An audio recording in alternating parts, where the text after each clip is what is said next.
اعوذ باللہ من الشیطان الرجیم، بسم اللہ الرحمن الرحیم۔ الحمدللہ متن قاعدے میں موجود قاعدوں کو سوال اور جواب کی صورت میں ہم یاد کر رہے ہیں اور سمجھ رہے ہیں۔ تقریباً 40 سوالات ہمارے مکمل ہو چکے تھے۔ 41واں سوال یعنی 41، کوشچن نمبر 41 ہے، را کو پر پڑھنے کی صورتیں بتائیں۔ تو جواب ہے را کے اوپر پر پڑھنے کی جو صورتیں ہیں وہ یہ ہیں کل۔ را پر زبر یا پیش ہو تو را کو پر پڑھا جائے گا۔ را پر دو زبر یا دو پیش ہوں تو بھی را کو پر پڑھا جائے گا۔ را پر کھڑا زبر ہو تو بھی را پر پڑھا جائے گا۔ چوتھا نمبر پہ را ساکن سے پہلے حرف پر زبر یا پیش ہو۔ پانچواں ہے را ساکن سے پہلے عارضی زیر ہو۔ چھٹے نمبر پر را ساکن سے پہلے زیر دوسرے کلمے میں ہو۔ اور ساتواں ہے را ساکن کے بعد حروف مستعلیہ میں سے کوئی حرف اسی کلمے میں ہو تو ان سب صورتوں میں را کو پر پڑھیں گے۔ پر کا مطلب کیا ہوتا ہے؟ موٹا پڑھیں گے، ٹھیک ہے۔ اب را کو باریک پڑھنے کی صورتیں پوچھ رہے ہیں۔ سوال نمبر 42، جواب ہے را کے نیچے زیر یا دو زیر ہوں تو را کو باریک پڑھیں گے، اور را ساکن سے پہلے زیر اصلی اسی کلمے میں ہو تب بھی را کو باریک پڑھیں گے، اور را ساکن سے پہلے یا ساکنہ یعنی ساکن یا ہو تو ان سب صورتوں میں را کو باریک پڑھا جائے گا۔ تو را کو موٹا پڑھنے کی جو صورتیں ہیں وہ 7 ہیں، اور را کو باریک پڑھنے کی جو صورتیں ہیں وہ ہیں 3، ٹھیک ہے۔ اب سوال کر رہے ہیں کہ عارضی زیر کسے کہتے ہیں؟ عارضی زیر کسے کہتے ہیں؟ قرآن پاک میں بعض کلمات الف سے شروع ہوتے ہیں اور الف پر کوئی حرکت نہیں ہوتی۔ ان الف پر جو بھی حرکت لگا کر پڑھیں گے وہ عارضی حرکت ہوگی، جیسے ارجعی کے الف کے نیچے زیر عارضی ہے، یعنی ارجعی جو لفظ ہے اس میں جو سب سے پہلے الف ہے اس کے اوپر کوئی حرکت نہیں تھی، اس کے نیچے ہم نے زیر لگا دیا تو یہ زیر جو ہے وہ عارضی حرکت کہلائے گا، عارضی زیر کہلائے گا۔ اب سوال کر رہے ہیں کہ مد کے کیا معنی ہیں اور اس کے کتنے سبب ہیں اور کون کون سے ہیں؟ تو جواب ہے کہ مد کے معنی دراز کرنا اور کھینچنا ہے، اور مد کے سبب 2 ہیں، حمزہ اور سکون۔ سوال نمبر 45، مد کی کتنی قسمیں ہیں اور کون کون سی ہیں؟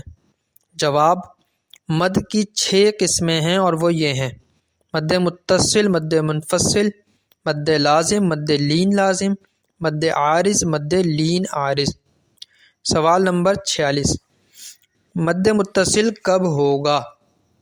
جواب، حروف مدہ کے بعد حمزہ اسی کلمے میں ہو تو مد متصل ہوگا۔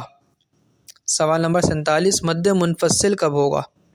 حروف مدہ کے بعد حمزہ دوسرے کلمے میں ہو تو مد منفصل ہوگا۔ سوال، مد متصل اور مد منفصل کو کتنا کھینچ کر پڑھیں گے؟ جواب، مد متصل اور مد منفصل کو 2، 2.5 یعنی 4 یا 5 حرکات کی مقدار تک کھینچ کر پڑھیں گے۔ سوال نمبر 49، مد لازم کب ہوگا؟ جواب، حروف مدہ کے بعد سکون اصلی یعنی حمزہ یعنی جزم یا تشدید ہو تو مد لازم ہوگا۔ سوال نمبر 50، مد لین لازم کب ہوگا؟ جواب، حروف لین کے بعد سکون اصلی یعنی جزم ہو تو مد لین لازم ہوگا۔ سوال نمبر 51، مد لازم اور مد لین لازم کو کتنا کھینچ کر پڑھیں گے؟ جواب، مد لازم اور مد لین لازم کو 3 الف یعنی 6 حرکات کی مقدار تک کھینچ کر پڑھیں گے۔ سوال نمبر 52، مد عارض کب ہوگا؟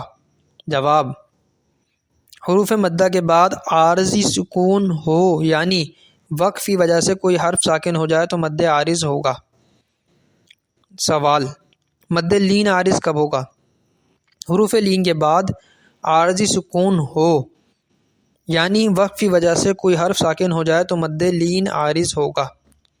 سوال نمبر 54، مد عارض اور مد لین عارض کو کتنا کھینچ کر پڑھیں گے؟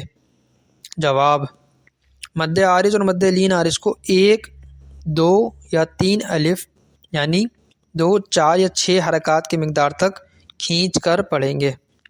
سوال نمبر 55، زائد الف کسے کہتے ہیں اور کیا اسے پڑھتے ہیں، یعنی اسے پڑھتے ہیں یا نہیں پڑھتے؟ تو جواب یہ ہے کہ قرآن مجید میں بعض جگہ الف پر گول دائرہ کا نشان ہوتا ہے، ایسے الف کو زائد الف کہتے ہیں اور اس الف کو نہیں پڑھتے۔ سوال نمبر 56، دنیا، بنیان، سنوان اور قنوان کے نون ساکن میں کون سا قاعدہ ہوگا؟ جواب، ان 4 کلمات میں نون ساکن کے بعد حروف یرملون ایک کلمے میں آنے کی وجہ سے ادغام نہیں بلکہ اظہار مطلق ہوگا، اس لیے ان کلمات میں غنہ نہیں کریں گے۔ سوال، سکتہ کسے کہتے ہیں؟ آواز روک کر سانس لیے بغیر آگے پڑھنے کو سکتہ کہتے ہیں، یعنی آواز رک جائے اور سانس جاری رہے، یہ ہے سکتہ۔ اب سوال ہے تسہیل کے کیا معنی ہیں؟ تو جواب، تسہیل کے معنی نرمی کرنا، یعنی دوسرے حمزہ کو نرمی کے ساتھ پڑھنا۔ سوال نمبر 59، امالہ کسے کہتے ہیں؟ زبر کو زیر اور الف کو یا کی طرف مائل کر کے پڑھنے کو امالہ کہتے ہیں۔ سوال نمبر 60، امالہ کی را کو کس طرح پڑھتے ہیں یا کس طرح پڑھیں گے؟ جواب یہ ہے کہ امالہ کی را کو اردو کے لفظ قطرے کی را کی طرح پڑھیں گے، یعنی ری نہیں بلکہ رے پڑھیں گے۔ تو یہاں ہمارے 60 سوالات مکمل ہو گئے۔ اب انشاءاللہ اگلی ویڈیو میں ہم تمام سوالات جو باقی رہ گئے انہیں پڑھیں گے، یاد کریں گے اور سمجھیں گے۔ ان سوالات جو آپ کو یاد کرنے کا مقصد یہ ہے کہ قاعدے آپ کو ہمیشہ یاد رہیں۔ بہت شکریہ۔ السلام علیکم ورحمۃ اللہ وبرکاتہ۔